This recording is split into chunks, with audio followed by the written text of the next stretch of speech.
bonsoir. Puis au nom d'Harmonie Mutuelle, vous souhaitez surtout une excellente soirée. En fait, on a choisi un thème aujourd'hui qui, après la Covid, il y a eu de profonds changements qui ont été réalisés dans les méthodes de travail.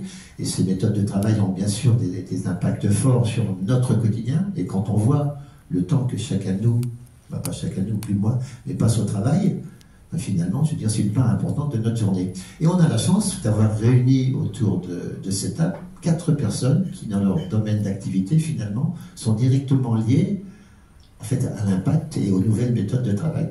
Donc, autour de cette table, j'ai présenté. Alors, je vais vous présenter, on va faire un rapide tour de table, qu'on dit rapide, pendant vous avez environ entre 7 et 9 minutes et demie pour développer votre présentation. Donc, en fait, on a le docteur Annick Darwer, qui est à ma droite, puis une deuxième Annick Charlène de Vos, qui est ici. Ici, voilà, c'est monsieur Didier Delplanque, chef d'entreprise, et un représentant du syndicat CFDT. Alors, URI, rappelez-moi, URI, c'est l'Union Régionale Interprofessionnelle, et dans un domaine plus particulier, puisque vous êtes dans le domaine de la banque. Moi, je travaille dans la banque. Vous travaillez dans la banque, ok. Je fais de la Alors, on aime bien avoir un banquier près de nous, ça fait toujours plaisir. Bien, alors, on va commencer par, parce qu'en fait, j'ai quelque chose que je dois suivre. C'est monsieur Delplanque qui a la parole. Je vais lui passer mon micro. Vous aurez l'obligeance de me le rendre une fois que vous avez terminé votre présentation, s'il vous plaît.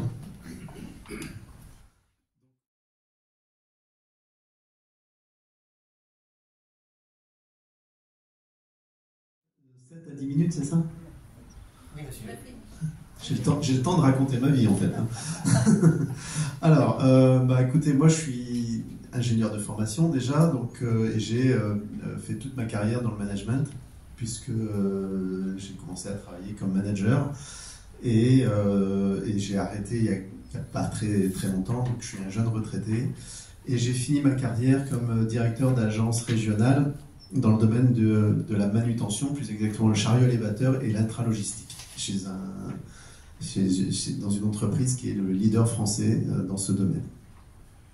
Alors, le management en 40 ans de carrière, puisque j'ai commencé en 81 et je me suis arrêté en 2021, donc oui, 40 ans de carrière. J'ai vu son évolution, forcément, et j'ai vu l'évolution des méthodes de travail. Puisque moi quand je suis arrivé, il n'y avait même pas d'ordinateur dans les bureaux, c'était tout à la main, et progressivement on a vu arriver de nouvelles technologies qui ont forcément entraîné de nouvelles méthodes de travail, et puis ces nouvelles méthodes de travail ont forcément entraîné de nouvelles méthodes de management, puisque tout ça se suit, et donc petit à petit, on est arrivé petit à petit, ça a mis 40 ans, à effectivement voir se développer des modes de travail avec du télétravail, avec de la visioconférence, de la visio-réunion, beaucoup d'itinérance aussi, des travailleurs itinérants, donc tout ça, ça s'est développé au fil des années. Et du coup, moi en tant que manager, je n'ai fait que de devoir m'adapter à cette évolution. Quelqu'un disait tout à l'heure, on ne peut pas revenir en arrière, c'est pas possible. Ben non, on ne revient pas en arrière, on évolue, ça avance, et en fait, on suit. Et moi, en tant que manager, je me suis toujours efforcé, non pas d'imposer des choses, mais de suivre le mouvement, en fait, de faire en sorte que mon management s'adapte aux méthodes de travail qui évoluaient et dont je n'étais pas à l'initiative de toute manière, hein, j'étais pas forcément le maître de tout ça.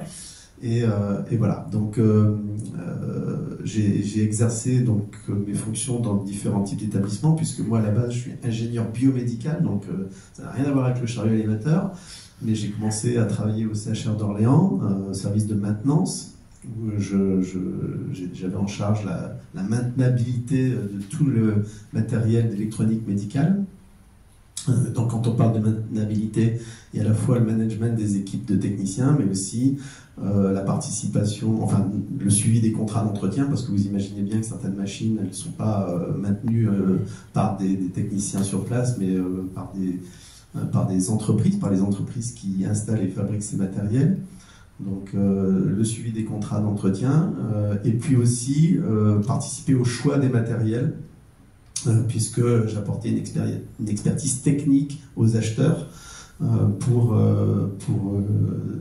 définir le bon matériel à installer. Et c'est comme ça, par exemple, entre autres, que j'ai installé le premier scanner à l'hôpital d'Orléans. Voilà, donc de là, ensuite, je suis parti dans la grande distribution. Vous voyez, j'ai fait un volte-face, puisque j'ai quitté carrément mon domaine de prédilection, en tout cas ce que je savais faire. Je me suis remis en cause, je suis parti dans la grande distribution pendant quelques années, distribution matériel électroménager, où j'ai assuré différentes tâches, notamment des tâches toujours dans le domaine de la maintenance. Et là, c'était plutôt du management de techniciens itinérants.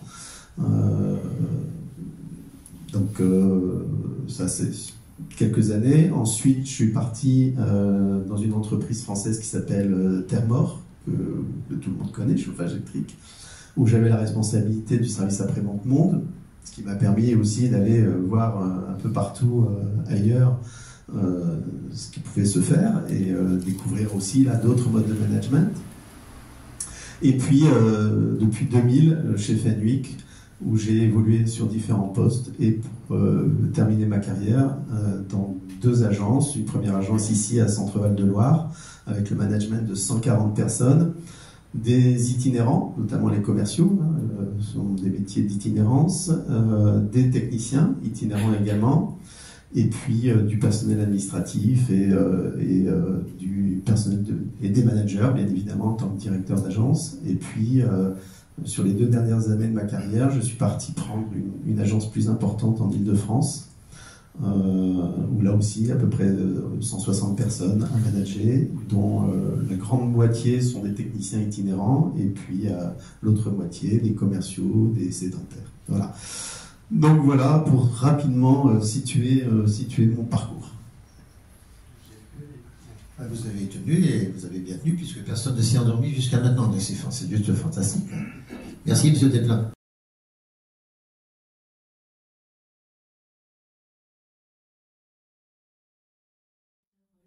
Je suis médecin du travail au CIHL et j'en suis également le médecin coordonnateur. C'est à ce titre qu'on m'a demandé de participer à cette réunion. Donc je vais d'abord vous présenter le service pour ceux qui ne connaissent pas les missions d'un service de santé au travail. Vous pouvez passer, merci.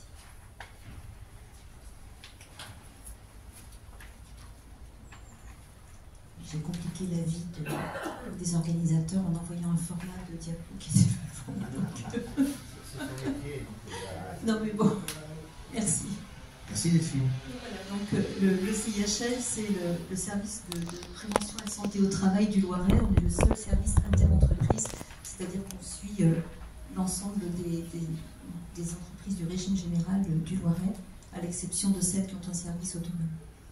On peut passer à la suivante. Donc nous sommes une association, comme tous les services de santé au travail, loi de 1901, et nous suivons 13 000 entreprises adhérentes pour un équivalent d'à peu près 150 000 salariés, répartis sur l'ensemble du Loiret. Et là, vous avez la carte avec l'installation géographique de nos centres, en fait, avec un siège à Saran et les autres centres répartis sur le territoire. Là, ce sont les centres du CIHL, et puis on a aussi des petits centres annexes qui nous sont loués ou prêtés par les mairies parfois. Alors nos missions, elles sont 3 principales. Il y a tout le suivi individuel de la santé des salariés, bien sûr. Il y a le volet de la prévention des risques professionnels, et puis il y a la prévention des insertions professionnelles, qui est un volet qui a été renforcé par la dernière réforme en date du 2 août 2021. Donc dans le suivi individuel des salariés, je ne mets pas tout, il y a toutes les visites médicales réglementaires, et il y a aussi les participations aux réunions des CSE, CSSCT, et dans ces réunions-là, on est amené parfois à donner un avis sur des projets d'organisation, des choses comme ça, donc ça va rejoindre le sujet. La prévention des risques professionnels, c'est tout ce qui est études de poste, évaluation des risques, accompagnement des employeurs à la mise en place de plans de prévention par rapport à des risques identifiés, et notamment l'accompagnement de ce qu'on appelle le document unique, qui est un document que l'employeur rédige, dans lequel il recense les risques qu'il a identifiés dans ses unités de travail, et en face desquels il met en place des plans de prévention, et on est chargé de les accompagner, s'il le souhaite, à finaliser ces documents et à les faire vivre. Et puis il y a toute la prévention de la désinsertion professionnelle avec les volets maintien en emploi, accompagnement dans les reconnaissances de travailleurs handicapés et à la reconversion professionnelle puisqu'on est accompagné d'autres professionnels de santé.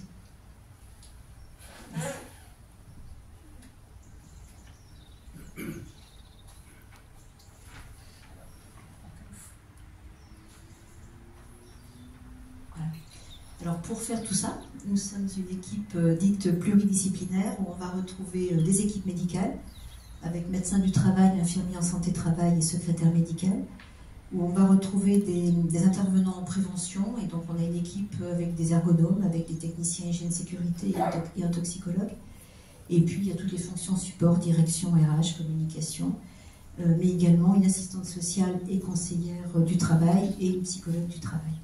Donc tout ça, c'est l'équipe pluridisciplinaire qui va pouvoir accompagner les salariés et les entreprises, tant du point de vue de la santé, de la prévention des risques professionnels et de la prévention de la désinsertion professionnelle.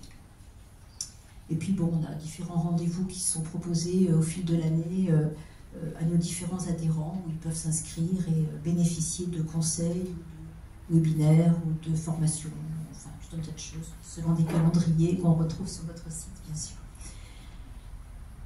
Alors pour en venir au sujet qui nous intéresse plus aujourd'hui, alors j'ai pas rédigé beaucoup, j'ai juste mis un petit fil conducteur ici et puis je vais le délivrer comme ça en petit discours. Donc si on parle de l'impact des nouvelles méthodes de travail sur la santé, ça nécessite forcément de questionner le contexte dans lequel se mettent en place ces nouvelles organisations. On a vu qu'il y a eu des enjeux sanitaires qui ont bouleversé les choses et qui visaient à réduire les interactions sociales pour réduire le risque de contamination. Et ensuite, le dialogue social qui s'est emparé du sujet. Et là, on est plutôt en train d'essayer de restaurer les interactions sociales malgré les nouvelles organisations. Donc on voit bien que les enjeux modifient considérablement la manière de faire les choses. Donc le contexte change, les entreprises s'approprient une nouvelle méthode de travail avec la possibilité maintenant de prendre en compte et leurs besoins et les attentes des salariés. Et puis ça nécessite aussi de questionner les moyens qui seront mis à disposition de ces nouvelles méthodes de travail. Et là on parle forcément des moyens ergonomiques, aussi bien matériels qu'organisationnels, que d'autres moyens qu'on verra un petit peu plus loin. Donc ces nouvelles méthodes de travail, elles impactent les individus et le collectif, forcément. Donc les individus, on parle des salariés, mais aussi des employeurs, qui doivent trouver un nouvel équilibre de vie professionnelle, vie pro. Et puis on s'interroge peut-être pas sur les risques pour ceux qui ne télétravaillent pas, alors que leurs collègues télétravaillent. Quel est l'impact pour eux? On va aussi impacter le collectif, puisqu'on va avoir un impact sur les temps partagés, sur des nouvelles approches de cohésion d'équipe, sur l'organisation des temps de concertation, des espaces et environnements de travail, puisqu'on parle dans les nouvelles organisations, on est d'accord, on est sur télétravail, visioconférence, flex office, enfin tout ce qui se met en place actuellement, enfin qui s'est mis en place et qui évolue. Les nouvelles méthodes de travail, elles ont donc apporté forcément leur lot de bénéfices, mais aussi de risques pour la santé. Au titre des bénéfices, et puis on pourra en discuter plus largement, mais on a de manière très basique une diminution du temps de trajet, du risque routier, forcément, si on parle de télétravail ou de visioconférence. On parle pour certains d'une meilleure articulation de la vie pro-vie personnelle, pour certains. Le fait de rompre une routine, de délocaliser le travail dans un environnement qui peut s'avérer plus calme et plus propice à la concentration, c'est des arguments qui sont avancés. Et puis, pour ce qui concerne les flex office, on peut y voir l'avantage de décloisonner des espaces de travail, de permettre d'ouvrir des rencontres vers d'autres salariés que ceux qu'on côtoie de manière habituelle dans des bureaux figés. Après, forcément, il y a aussi la contrepartie avec les risques pour la santé, et là on peut parler de plusieurs typologies de facteurs de risque. On peut parler des facteurs de risque physiques, et là on va parler des facteurs ergonomiques. Est-ce qu'on a les mêmes aménagements de poste, les mêmes matériels, les mêmes conforts chez soi que sur le poste de travail dans l'entreprise? On a vu pendant la période Covid du télétravail avachi sur le canapé, alors ça dure un temps et puis après ça use aussi, voilà. Et puis on parle aussi de sédentarité, Et donc là, donc on a volé le volet TMS, mais aussi le volet cardiovasculaire et santé en général. Et puis il y a les facteurs de risque psychologique, ma voisine en parlera forcément beaucoup mieux que moi, mais puisque je les ai préparés, je vais vous en parler quand même. Le regard du médecin du travail. Donc là, ces facteurs psychologiques, ils vont plutôt être liés à des facteurs organisationnels. On sait que dans le tout télétravail, ou le beaucoup télétravail, ou le flex-office, on observe, nous, ce qu'on appelle des pertes de repères. Et on parle des repères qui structurent une journée. Quand on va au travail, il y a des rituels, il y a des temps de transition entre le domicile et le travail, entre le travail et le domicile. Il se passe des choses pendant ces temps de transition, mentalement. On parle des moments qui structurent la journée, on parle des moments de convivialité informelle. On a dans les entreprises la machine à café, le collègue qui vient toquer à la porte pour dire 3 mots, etc. Et puis, il y a les repères qui contribuent à s'approprier l'espace de travail et l'environnement. Et là, on parle du bureau isolé, l'open space, et qui maintenant est devenu en flex office. Donc on voit bien que l'appropriation du bureau ne va pas être la même selon les schémas. On observe nous aussi des pertes progressives dans les limites vie privée, vie professionnelle. Ce qui s'annonçait comme un avantage possible peut devenir un inconvénient. Il faut apprendre à savoir quand est-ce qu'on se déconnecte. Et puis on peut aussi observer le sentiment de solitude. Un certain nombre de salariés se sont retrouvés avec un immense sentiment de solitude. Ils n'ont plus l'appui du collègue, ils n'ont plus le regard du collègue, le petit avis comme ça informel sur une décision à prendre, et un grand sentiment de solitude. Alors ça, on est aussi avec des facteurs individuels qui viennent forcément interagir sur toutes ces choses-là. Et puis, les nouvelles méthodes de travail ont montré aussi une intensification du travail. Alors ça, c'est un truc qu'on observe d'une façon... je ne sais pas si on en parlait, mais c'est vraiment observé de manière très importante. Et si on prend l'exemple des visioconférences, par exemple, on voit dans les plannings se succéder des visioconférences avec des espaces de transition de 5-10 minutes. Et ces espaces réduits entre deux réunions font qu'on supprime ce temps d'assimilation, ce temps d'appropriation de ce qui s'est dit, de ce qui s'est échangé dans les réunions. Et il y a des personnes qui arrivent en fin de journée qui ne savent même plus ce qui s'est dit, ce qui a été convenu, ce qui a été décidé à la première réunion, parce qu'ils n'ont pas eu ce temps. Le cerveau a besoin de se recycler, d'assimiler, et ça disparaît, et on intensifie, et on augmente le temps de réunion, on augmente les exigences sur des délais de réponse de plus en plus courts, et tout ça, ça crée une intensification du travail importante. Et l'ensemble de ces facteurs-là que je viens d'évoquer peuvent petit à petit constituer des facteurs d'épuisement, des facteurs de bascule, d'épuisement et d'effondrement d'une personne. Voilà. J'ajouterais aussi que le télétravail intensif rend difficile aussi l'intégration d'une nouvelle personne dans une équipe. C'est compliqué d'arriver dans une entreprise tout nouveau et de ne pas arriver à tisser des liens parce que l'équipe n'est jamais ou très rarement au complet dans l'entreprise. C'est pas facile de trouver sa place dans ces conditions. Alors si on parle de risque, on parle forcément prévention, prévention des risques. Alors je prends vraiment la casquette médecin du travail et je glisse que l'évaluation des risques liés aux nouvelles méthodes de travail, elle doit faire partie intégrante du document unique d'évaluation des risques professionnels, puisque derrière il y aura des plans de prévention qui vont se mettre en place. Identifier les risques pour la santé, c'est permettre donc de mettre en place des moyens de prévention en portant attention et aux individus et aux collectifs de travail.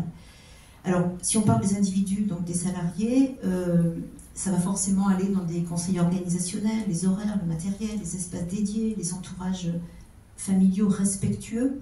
On peut difficilement faire du télétravail si l'environnement familial ne respecte pas l'espace et la tranquillité du travail, parce que dans le télétravail, il y a quand même travail. Il va s'agir aussi de rythme, il va s'agir de déconnexion, il va s'agir d'apprentissage des régulations des temps. Et ça, c'est un vrai apprentissage pour les salariés, et l'accompagnement est absolument nécessaire sur ces sujets-là. Mais il va s'agir aussi des moyens apportés et du management. Vous en parliez, monsieur, le management est important pour accompagner tous ces gens. Et puis le collectif et l'entreprise, forcément l'entreprise va devoir, maintenant qu'elle s'est emparée du sujet, que c'est plus les choses contraintes par une situation sanitaire très particulière, va pouvoir définir ses propres besoins et être à l'écoute des attentes des salariés pour pouvoir structurer une organisation en tenant compte aussi de ces différentes contraintes, d'accompagner les managers pour qu'ils gagnent, pour qu'ils sachent écouter, mais qu'ils sachent aussi se préserver, parce qu'ils font partie des personnes qui vivent ces nouvelles organisations. Il va falloir parler aussi équité dans le suivi des activités, c'est-à-dire on suit les activités de la même manière pour des salariés qui sont en présentiel que pour ceux qui sont en distanciel. Il y a des études du Sénat là-dessus qui montrent un point de vigilance sur ces sujets-là. Et puis, forcément, réinventer des collectifs avec des nouveaux paramètres. Donc, de manière générale, on se pose aussi la question de la valorisation du télétravail. C'est une méthode de travail avec une reconnaissance de la contribution des salariés à l'entreprise et non pas comme un avantage. Et je pense qu'il y a des choses, des nuances importantes pour installer ces nouvelles méthodes de travail dans les entreprises et qu'elles soient bien vécues. Et puisque les enjeux évoluent, on est passé des enjeux sanitaires au dialogue social et à des enjeux de prévention maintenant, je pense qu'il convient de remettre en discussion aussi souvent que nécessaire ces nouvelles organisations de travail et leurs conditions de mise en œuvre. Voilà. Il faut forcément que les modèles évoluent avec ce qui se passe dans l'entreprise en réalité.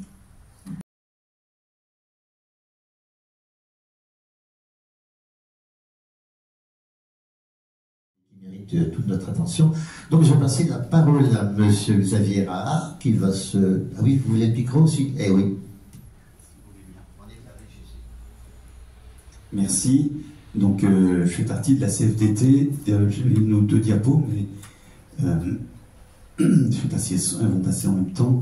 Donc juste un rappel sur les origines de la CFDT, qu'on est un syndicat confédéral et démocratique. Ça fait partie donc de nos valeurs, l'émancipation, la solidarité, l'égalité, la démocratie. On est un syndicat réformiste. Donc un syndicat réformiste, ça veut dire que on essaye de faire des avancées par le jeu du dialogue social. Donc on discute beaucoup, on perd du temps des fois, mais on discute beaucoup de façon à essayer de faire avancer les choses et les sujets. Et ceci dans le but d'améliorer la vie des salariés dans les entreprises et les administrations. Donc ça fait partie vraiment de notre politique et notre ADN, je vais dire. Donc au même titre que la démocratie, puisqu'on prend des décisions en les votant.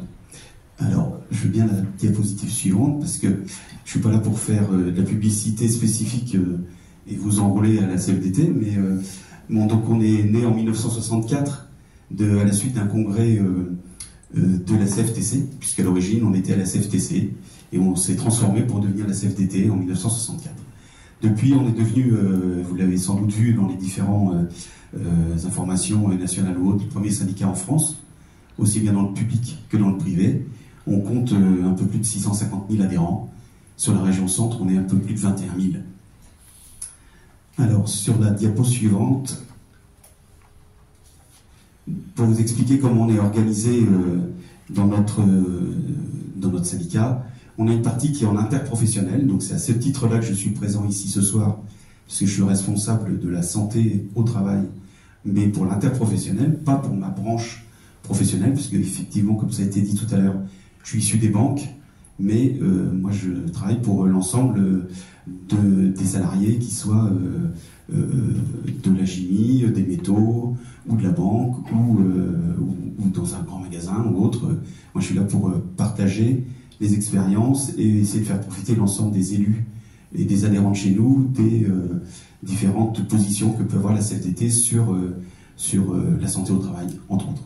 Donc on est un interprofessionnel avec une confédération, des unions régionales. Donc sur la région centre, on a une union régionale Centre-Val de Loire, et puis aussi des unions départementales qui permettent aux salariés et aux adhérents de trouver des lieux d'accueil dans les différents départements. Voilà. Ensuite, on a donc la partie professionnelle avec des fédérations et des syndicats. C'est un syndicat professionnel qui réunit les adhérents d'un même champ professionnel.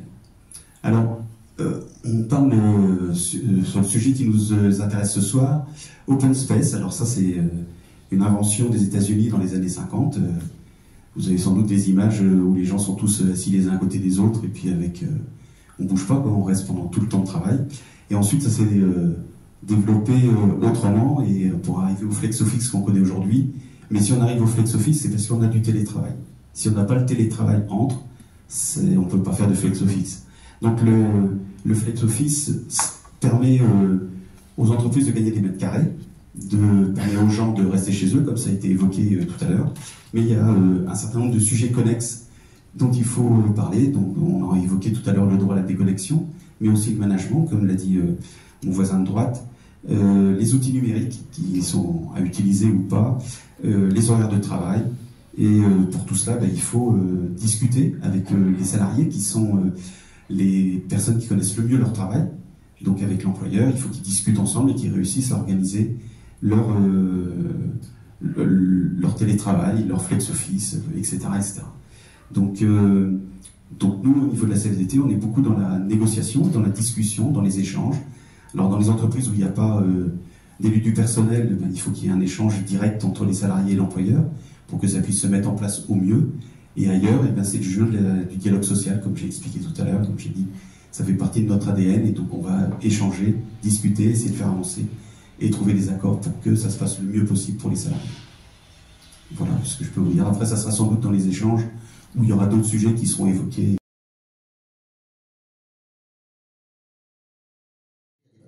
Madame Céline DeVos, on a bu un bon petit coup, maintenant il va falloir parler. Hein.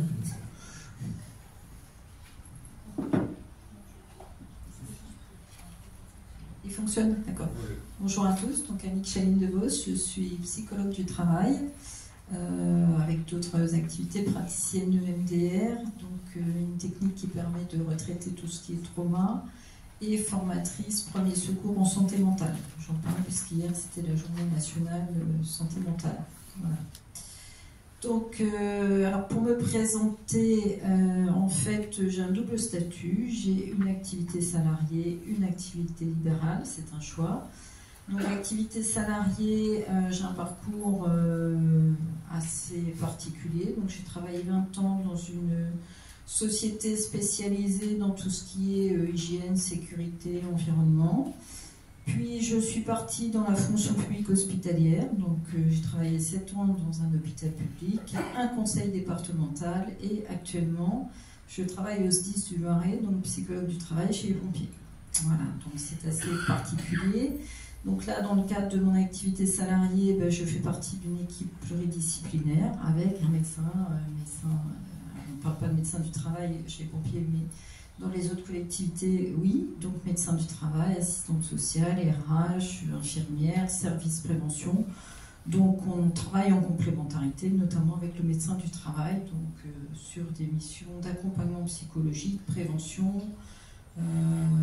J'assiste, alors pas de droit, mais en tant qu'expert alors je ne sais plus comment ça s'appelle dans le public, mais dans le privé, mais dans le public c'est les F3SCT, anciennement CHSCT, voilà. Dans le cadre de mon activité libérale, c'est un petit peu plus, c'est un peu différent puisque je fais de l'accompagnement psychologique individuel, donc soit des professionnels envoyés par leur médecin généraliste ou de leur propre initiative. Donc là, c'est très très varié, hein. Ça peut être effectivement épuisement professionnel, harcèlement, perte de sens et autres. Donc j'accompagne aussi en collectif dans les entreprises.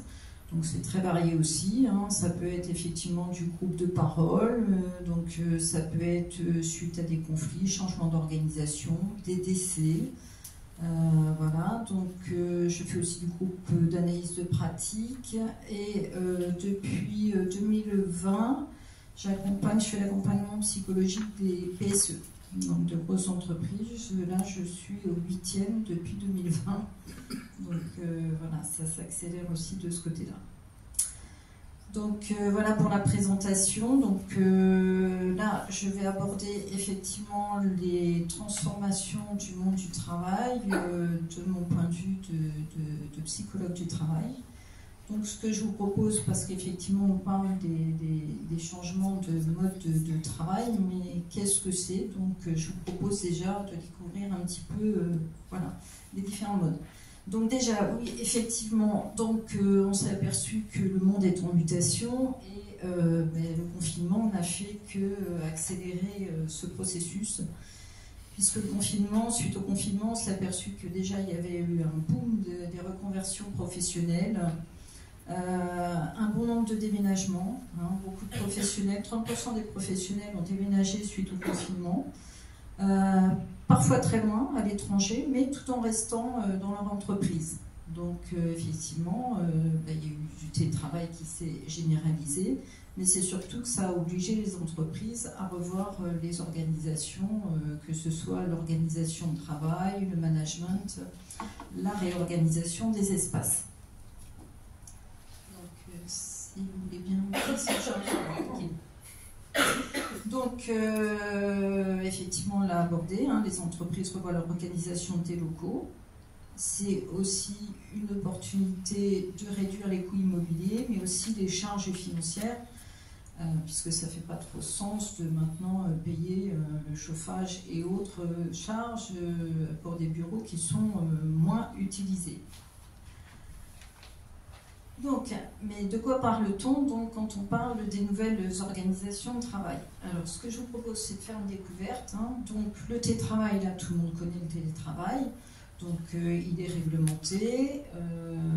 On a connu les limites lors du confinement, même si on n'était pas dans le même cas, puisque le télétravail dans le confinement s'est fait rapidement, sans organisation. Donc, maintenant, c'est réglementé.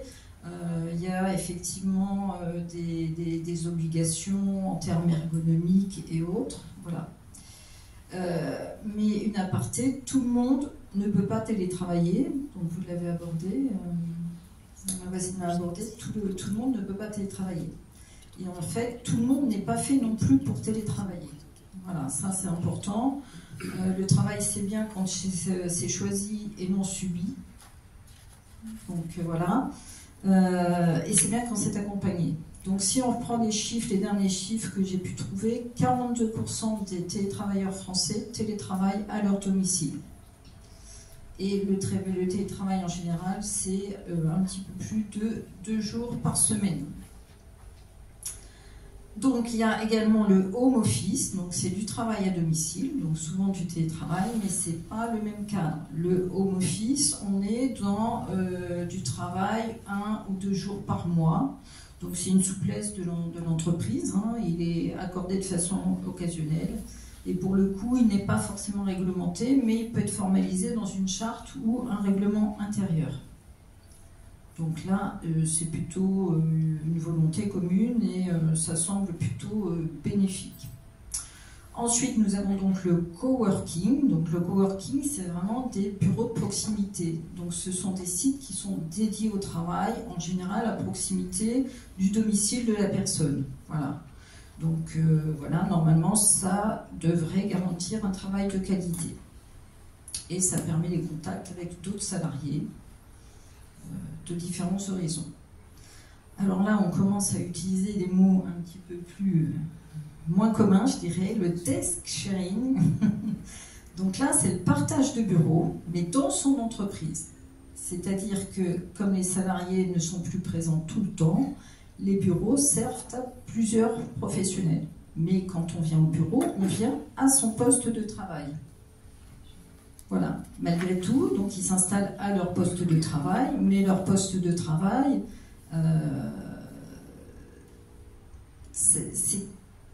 ça questionne sur comment je peux personnaliser mon poste de travail. Ok ? Donc ils s'installent bien à leur poste de travail, mais par contre le soir on nettoie, puis on laisse place nette, puisque le lendemain c'est un autre collègue qui reprendra le bureau. Ça nécessite aussi une gestion de réservation et autres. Ensuite, on parle du Flexdesk, tout ce qui est bureau nomade. Donc là, effectivement, ça veut dire qu'on peut travailler à différentes adresses. Ça peut être au bureau, mais ça peut être au siège, ça peut être sur une antenne, ça peut être chez soi, dans un tiers-lieu, en coworking, etc.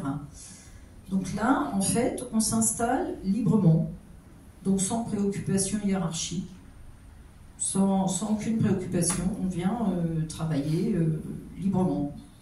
Et chaque soir, pareil, on nettoie son bureau, on laisse place nette pour celui qui prendra la suite.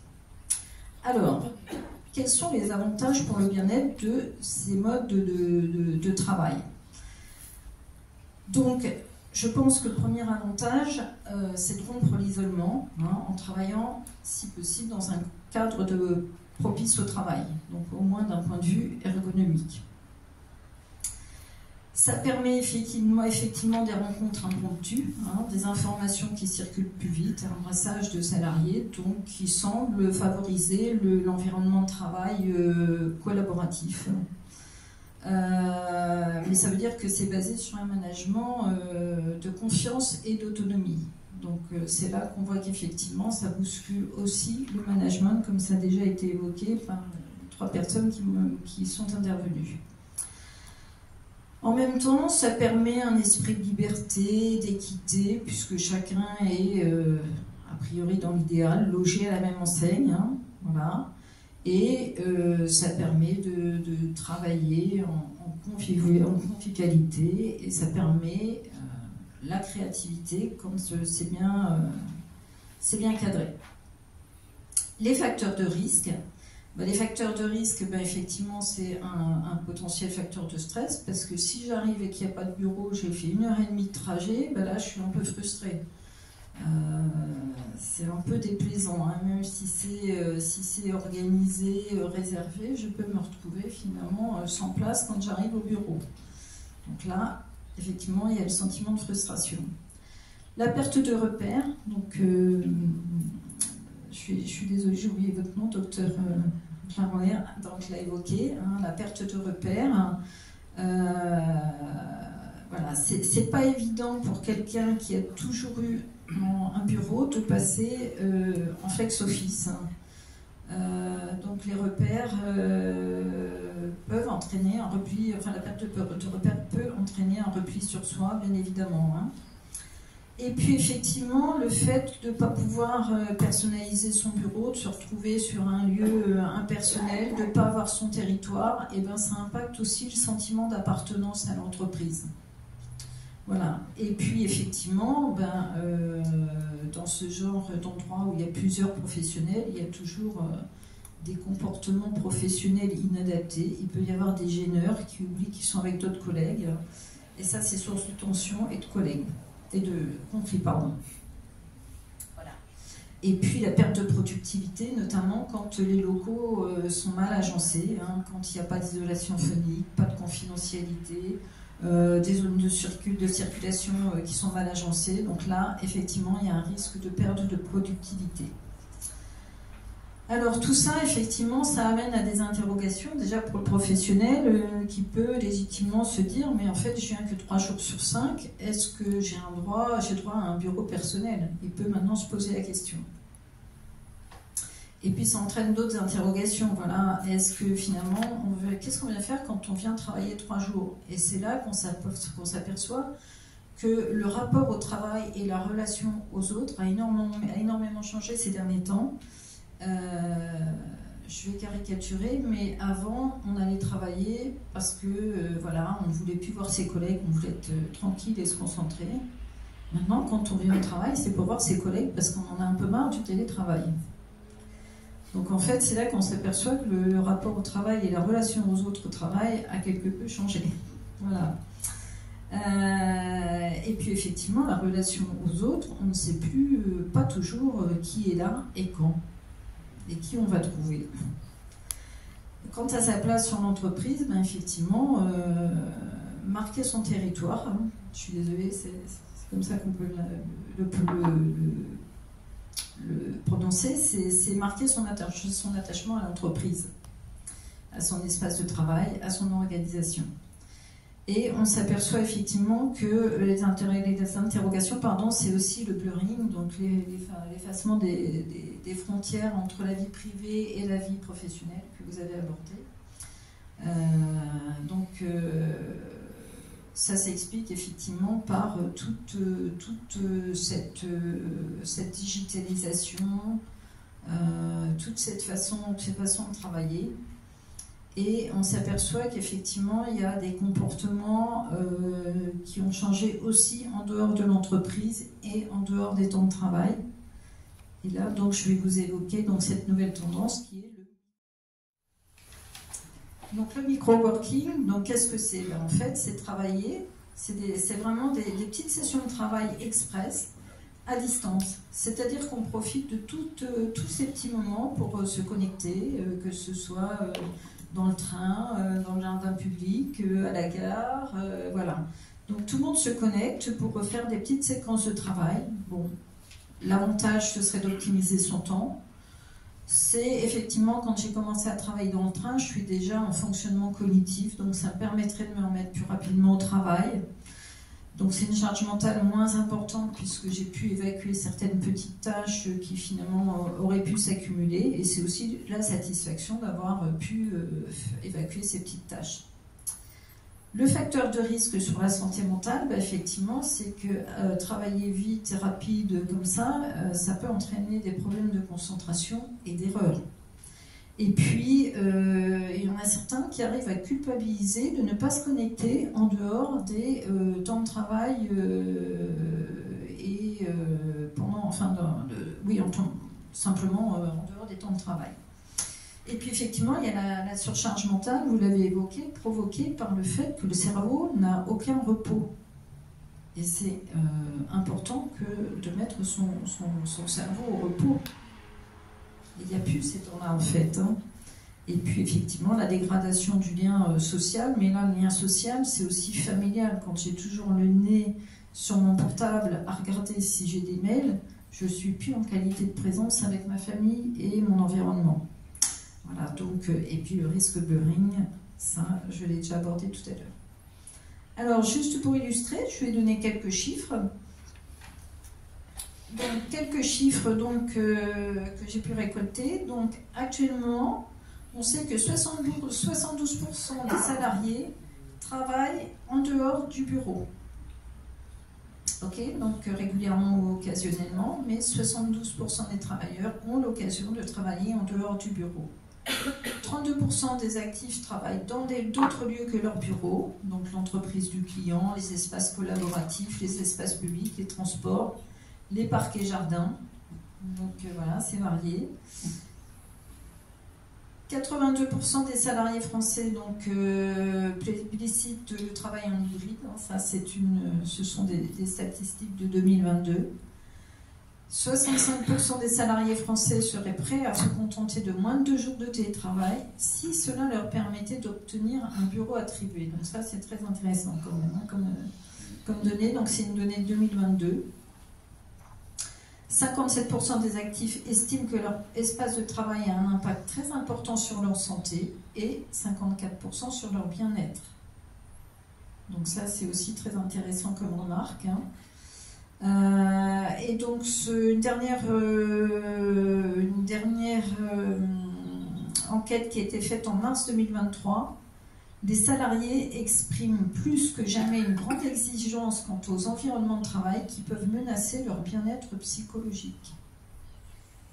44% des collaborateurs sont en détresse psychologique, donc 14% en détresse élevée, ça c'est les dernières statistiques. Et 74% déclarent que leur état de santé psychologique est lié partiellement ou totalement au travail. Donc voilà, c'est quand même important.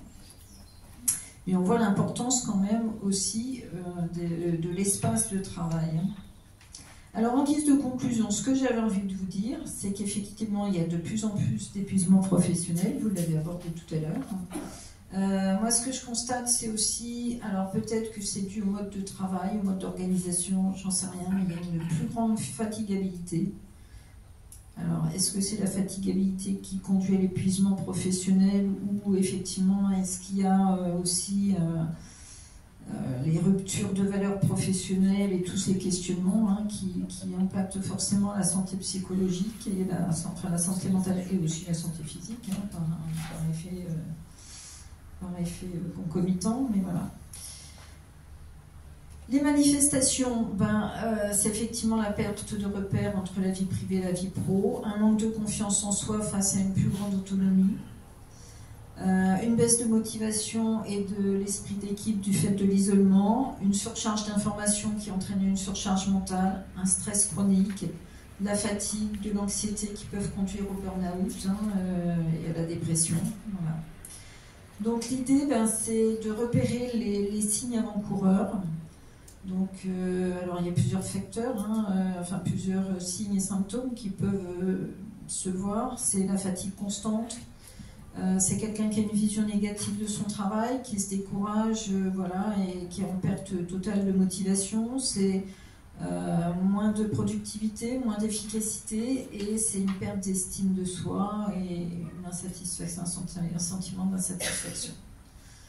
Donc voilà, tout ça pour vous dire que le monde du travail est en pleine mutation. Et forcément que ça réinterroge le rapport au travail, sa place dans l'organisation, la relation aux autres, que ce soit les collègues, la hiérarchie, et que ça a un impact effectivement important sur les salariés. Je vous remercie. Finalement, dans vos remarques, j'ai trouvé une bonne nouvelle.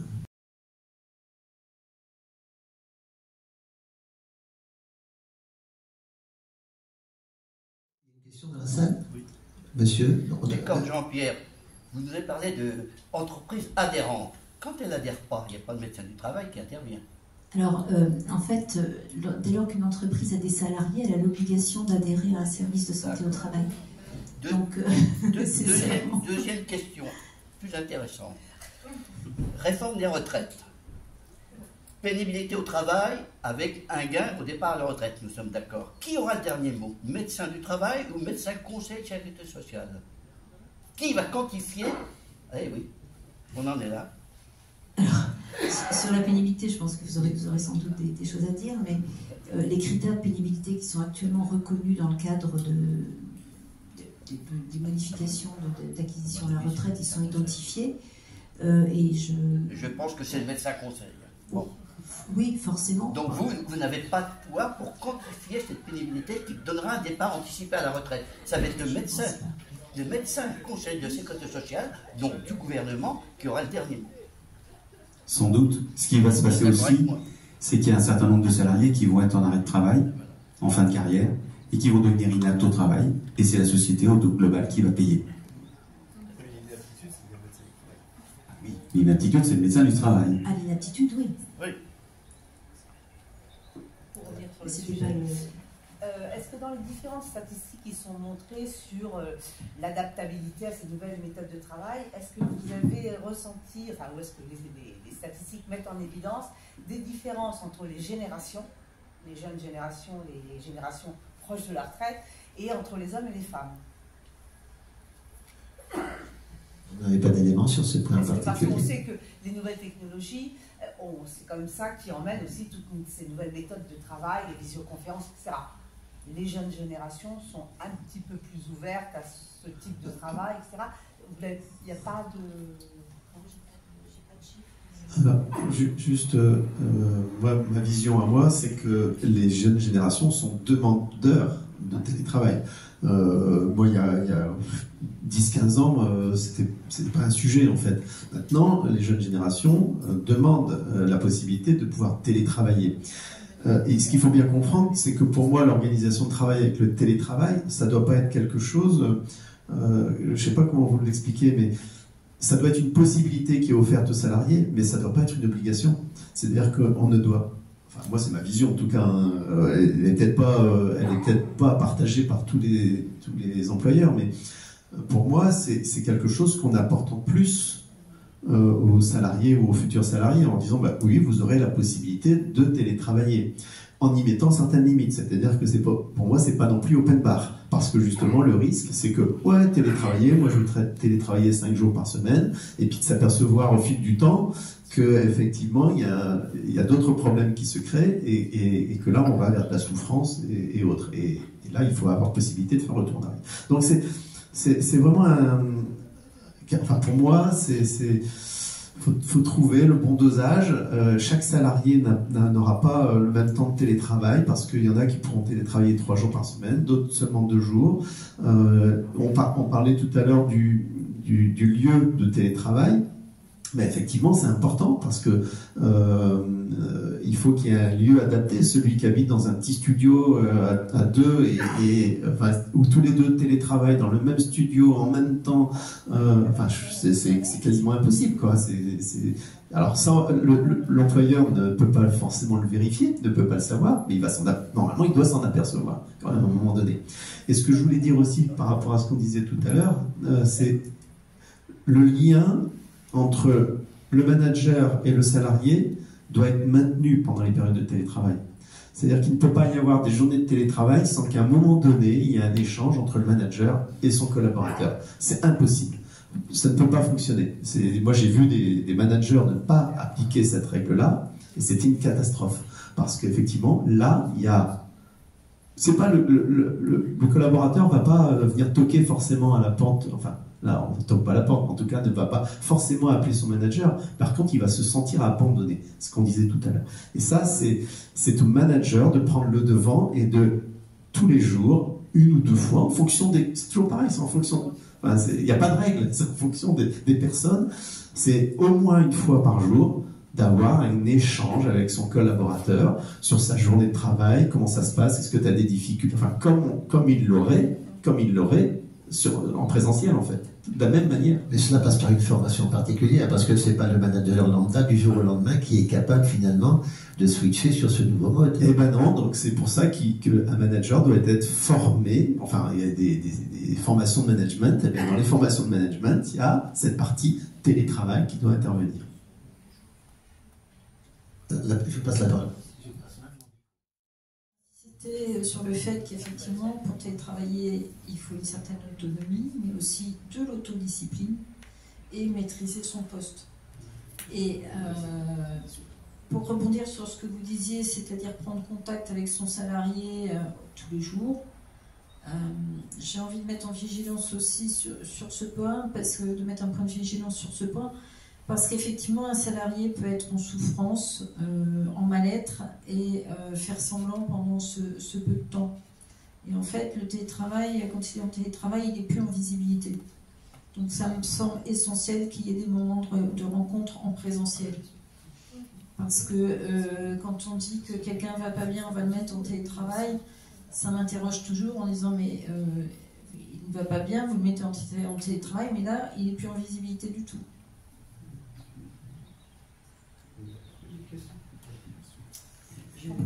Oui. Non, allez-y. Non, allez-y, je vous en prie. Les chiffres que vous nous avez présentés, Madame De Vos, je les trouve très impressionnants, certains même inquiétants. J'ai lu qu'il y a une grande majorité aujourd'hui des gens qui souhaitent le télétravail, 70 ou 72%, je crois.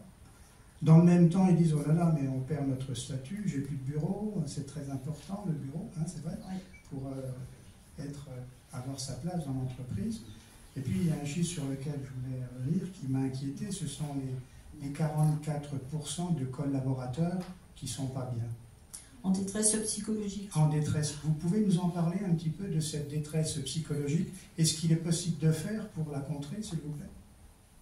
Alors, 44% des collaborateurs sont en détresse psychologique, donc 14 en détresse élevée. Mais donc le deuxième chiffre, c'est 74% des collaborateurs déclarent que leur état de santé psychologique est lié partiellement ou totalement au travail. Ça, c'est tout travail. Oui. Et là, la détresse. Oui, en France. Alors, qu'est-ce qu'on entend par cette détresse psychologique? Détresse psychologique, effectivement, c'est l'intensité de travail, venir au travail la boule au ventre, être épuisé, avoir des troubles du sommeil, enfin tout ce qu'on peut rencontrer qui amène à cette détresse psychologique. Après, les solutions, effectivement, je pense que la première des solutions, c'est discuter avec son manager. Pouvoir évoquer ce qui ne me convient pas dans mon travail. Est-ce que j'ai un niveau d'exigence élevé? Est-ce que c'est mon employeur qui a un niveau d'exigence élevé? Est-ce que j'ai un problème de compétence? Est-ce que j'ai un problème de charge de travail? Est-ce que voilà, la personne est en souffrance, donc l'idée c'est d'évoquer ce qui dans le travail peut lui causer cette souffrance. Il me semble que le dialogue est le plus important. Juste une question pour monsieur Ra.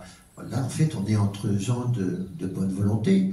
On a l'impression que finalement, que ce dialogue, ces échanges sont toujours, se passent plutôt dans un bon esprit. Est-ce que vous avez vraiment cet avis? Parce que vous êtes confronté avec d'autres organisations syndicales qui sont un peu plus, on va dire, Oui, c'est ce que je disais dans ma présentation tout à l'heure. Nous, on est un syndicat réformiste. Et on s'appuie sur le dialogue social pour faire avancer les choses au sein des entreprises. Donc, on a une vision, je ne vais pas dire particulière, si on veut, par rapport à d'autres syndicats. Il y a d'autres acteurs, autour de vous. Alors, bien sûr. Alors, quand même, je vais vous donner un exemple. On dit que il y a des accords qui sont signés dans les entreprises et que la CGT ne signe rien. Mais c'est faux. C'est le syndicat qui signe le plus d'accords dans les entreprises. Donc, comme quoi le dialogue social, il fonctionne même avec ceux qui prennent éventuellement plus de manifestations dans les rues. Donc voilà, on était dans les rues aussi au moment des retraites. C'est pas pour ça que le dialogue social il s'arrête dans les entreprises. Nous, on continue à discuter et c'est ce qu'on dit depuis tout à l'heure. C'est important d'aller qu'il y ait un échange. Autrement, à un moment donné, on bloque le système et on va au conflit et plus rien n'avancera. Et c'est assez dommageable pour les salariés. Oui, ce que je veux rajouter, c'est qu'en tant que chef d'entreprise, on ne peut pas travailler tout seul. Donc on a besoin des syndicats, on a besoin des médecins du travail, des psychologues, pour justement faire avancer les organisations de travail dans le bon sens. On ne peut pas faire ça tout seul dans notre coin, parce que sinon ça serait une catastrophe, hein. Franchement. Ça serait, enfin, je veux dire, et notamment les médecins du travail, enfin, il y a souvent une dualité entre chef d'entreprise et le médecin du travail, mais en réalité, c'est un binôme, hein, parce que le salarié voit le médecin du travail une ou deux fois une fois par an ou tous les 2 ans, maintenant 3 ans peut-être aussi pour certains, mais 5 ans même. Ah, ouais. Mais c'est quand même ce rendez-vous avec le salarié, c'est un moment important parce que là, le médecin du travail peut nous informer de certaines choses qu'on n'aura pas vues. Parce que d'abord on n'est pas médecin, parce qu'on n'est pas psychologue, parce que voilà, c'est pas notre boulot. Nous on voit des salariés tous les jours, on voit pas forcément des personnes avec des problèmes personnels, avec des environnements complexes, avec des choses comme ça. Donc là, le travail entre le médecin du travail et l'employeur est très important. Et ça nous aide, effectivement, comme on le disait, à mettre en place des plans d'action, faire évoluer les choses. Peut-être on découvre que la personne n'est pas assez formée sur son poste et du coup il faut mettre en place des formations. On va découvrir qu'il y a d'autres problématiques, qu'elle a accepté qu'elle a choisi le télétravail et qu'en réalité elle n'est pas compatible au télétravail. Oui, donc ça c'est très important. Et en ça répond à votre question un petit peu, c'est qu'effectivement c'est bénéfique, forcément. Merci à toutes. Il nous reste 5 minutes. Donc je vais demander à chacun de vous, en une courte phrase, de nous dire si vous avez un message plus particulier à nous passer sur le thème qu'on vient de développer ensemble.